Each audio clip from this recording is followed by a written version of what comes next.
we are able to differentiate given functions or not. Question number 1. Differentiate sine log of x with respect to x.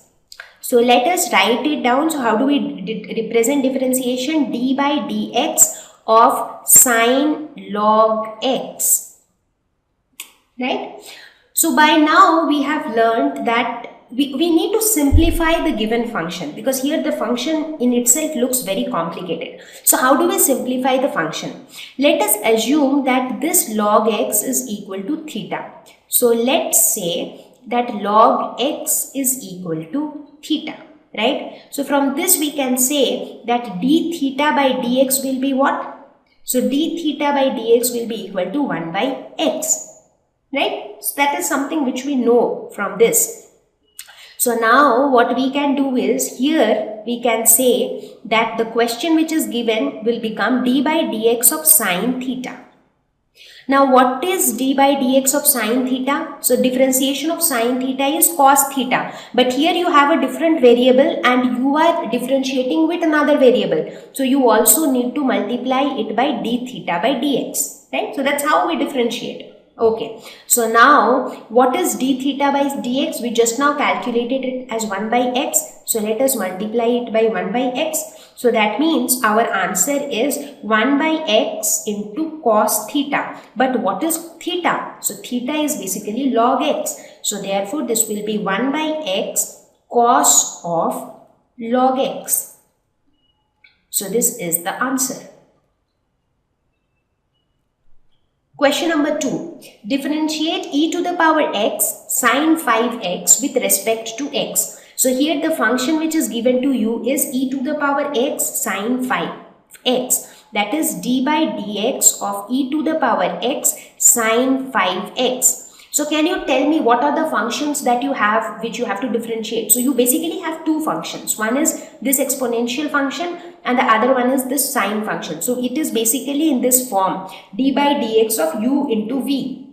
So how will you do this? You will make use of the product rule. That is u into dv by dx plus v into du by dx. So that is the product rule, right? So let's make use of that. So this will be equal to u into d by dx of sine 5x plus v, that is sine 5x, into d by dx of ex.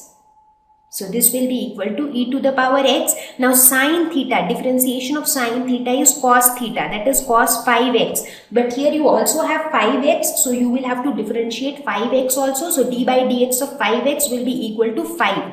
So this you need to multiply with 5 plus sine 5x d by dx of e to the power x will be e to the power x. So this will be equal to e to the power x into 5 into cos 5x plus e to the power x into sine 5x. So this can be written as e to the power x into 5 cos 5x plus sine 5x. So this is the answer. So I am just taking little complicated questions so that you understand how exactly do we mix and match different rules of differentiation and integration. Question number 3. Find the second derivative of log x. Now this is interesting because till now we have not really spoken much about second derivative. So let me quickly brief about second derivative. So till now we have been talking about d by dx of any function. So this d by dx is basically first derivative of any function. So when we differentiate any function once, so we get the first derivative. Now when we differentiate any function twice, that means d by dx of a function. So what do we get? We get d square f by dx square. So this is basically the second derivative. Now when we differentiate a function 3 times, that is d by dx of d square f by dx square.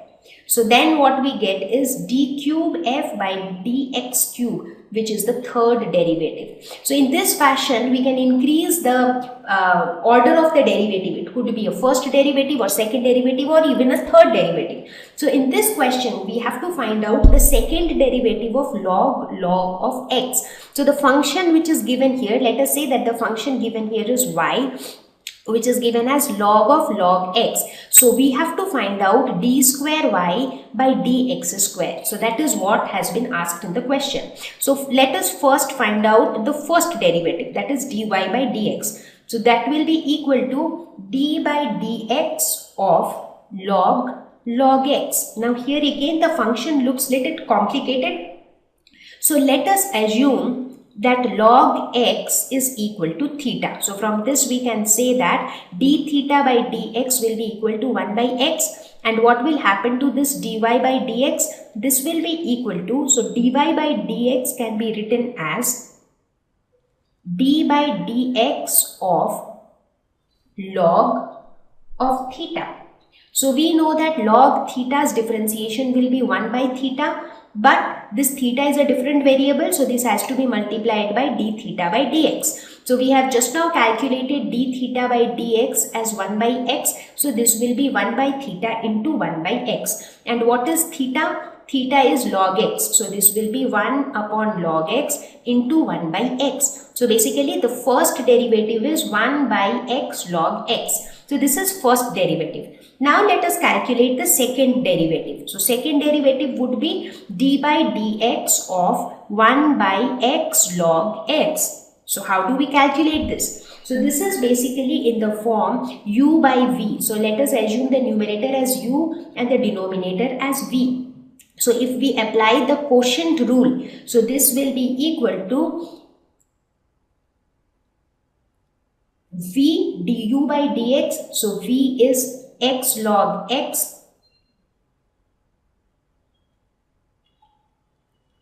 du by dx. So here u is equal to 1 minus u dv by dx. So d by dx of x log x divided by v square, that is x log x whole square. Now differentiation of any constant is equal to 0. So this whole term will be equal to 0. So we will be left with minus 1 into d by dx of x log x. So here again we can apply the product rule. Let's say x behaves like y, like u, and log x behaves like v. So it is like d by dx of u into v. So this can be written as u into d by dx of log x, which will be equal to 1 by x, plus v into d by dx of x, which is 1. So this divided by x log x whole square. So this will be equal to minus 1 into x into 1 by x. So this will be equal to 1 plus log x divided by x square into log x whole square, or x log x whole square. So this will be equal to minus 1 minus log x divided by x log x whole square. So this would be the answer. Question number 4. Find the second derivative of sine 2x sine 6x. Question number 4. Find the second derivative of sine 2x sine 6x. So basically here the function which is given to us is y is equal to sine 2x sine 6x. Now you may be wondering that okay, this is in the form of uv, so u is sine 2x and v is sine 6x, and you might start finding out the derivative. But when you actually proceed, you will see that it turns out to be a very lengthy process. So in order to make it simpler, what we do is we make use of the trigonometric formulae. So a very popular trigonometric formula which you must have learned in your trigonometry, that is sine A sine B is equal to half cos A minus B minus cos A plus B. So this is a very common trigonometric function. Now why are we making use of this trigonometric identity? That is because See, whenever we have to apply the product rule in differentiation, it is more complicated. But when we have to apply the sum rule or the difference rule, that is relatively simpler. So if we change this function into this form, so we can basically do with the difference rule, which will make our task easier and simpler. So let's get started. So sine 2x 6x can be written as half cos a minus b, that is 2x minus 6x, which would be minus 4x, and cos of minus theta is minus cos theta. So this would be cos 4x minus cos 8x, that is a plus b, 6 plus 2 is 8. So this will be cos 8x. So now let us try to first find out the first derivative, because only when we find out first derivative, only after that we will find out second derivative, right? So first derivative would be d by dx, so half we will take it outside, so d by dx of cos 4x minus d by dx of cos 8x. So let's calculate this. So differentiation of cos theta is equal to sin theta with a negative sign, and also when you will differentiate this 4x, you will get a 4. So minus sin 4x into 4 minus again cos 8x, differentiation will be minus sin 8x, so minus minus will be plus. Again this 8x, if you differentiate, you will get 8. So this will be equal to 1 by 2 minus 4 sin 4x plus 8 sin 8x.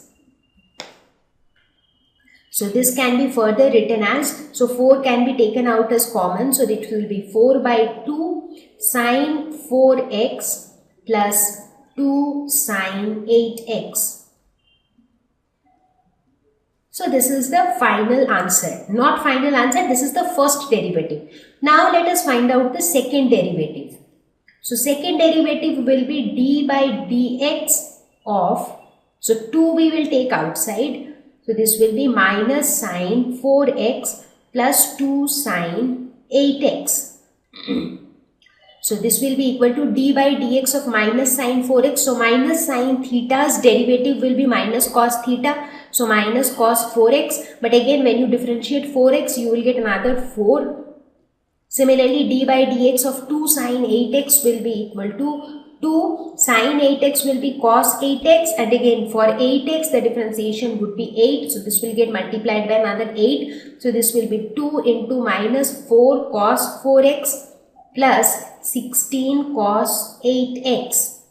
So again in this case you can write it as, the 4 can be taken out, so this would be 4 into 2, that is 8. So minus cos 4x plus 4 cos 8x. So this would be the answer.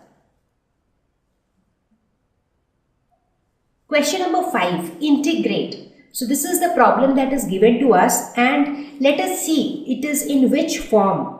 So basically we can write it as 2 by 3 to the power x dx, right? So which rule shall we apply in this case? Obviously it has a power, right? So we can very easily apply the power rule. Do you think so? In case of power rule, the variable is always at the base and the power is always a constant. But in this case, that's not the case. Here the base is a constant and the power is a variable. So basically here we will apply this rule. A to the power x dx is equal to a to the power x divided by log a plus integration constant. So this is the rule which we will apply in this case. So please do not get confused. Whenever you have the base is constant and the power is the variable, in that case you apply this rule. So here it will be 2 by 3 to the power x divided by log of 2 by 3 plus integration constant, and that's your answer. Question number 6. Integrate 2 divided by 1 minus cos 2x into dx. So in this case again we will make use of trigonometric identities to make the denominator simpler. So let us just focus on the denominator, which is 1 minus cos 2x. Now we know that sine square theta plus cos square theta is equal to 1. We also know that cos 2 theta is equal to cos square theta minus sine square theta. So these are the two relations which we will use in this case. So instead of 1, we can write sine square x plus cos square x. Similarly, instead of cos 2x, we can write cos square x minus sine square x. So this can be written as sine square x plus cos square x minus cos square x plus sine square x. So these two terms will cancel. So this would be 2 sine square x. So now let's put that in this question. So this will be integration of 2 divided by 2 sine square x dx. So 2 and 2 will get cancelled. Now 1 by sine theta is equal to cosec theta. So 1 by sine square theta will be equal to cosec square theta. Now integration of cosec square dx is equal to how much? So integration of cosec square theta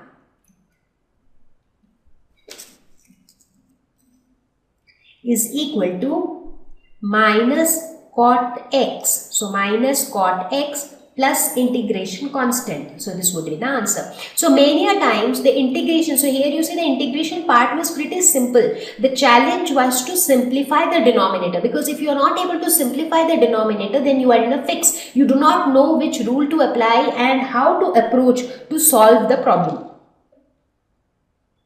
Question number 7. Integrate 1 by 4x square plus 9 dx. So here again the catch is in the denominator. So by looking at the denominator, you can see that both of these terms are perfect squares. So you can write it as 2x whole square plus 3 whole square dx.